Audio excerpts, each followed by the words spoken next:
माना नहीं कइले तो ए पिया खोई बहुत था ना तो दही बहुत जा नहीं रोटी ना बोटी कमेले मजा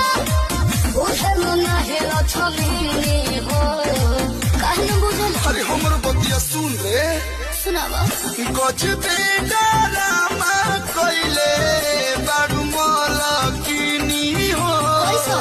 दाली में नीमक डाललू सब्जी में चीनी हो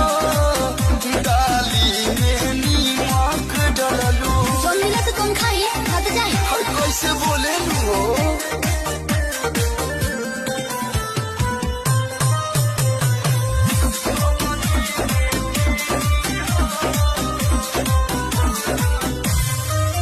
नहीं किचन में तो हर ध्यान रहता धनिया धापा कल पकवान रहता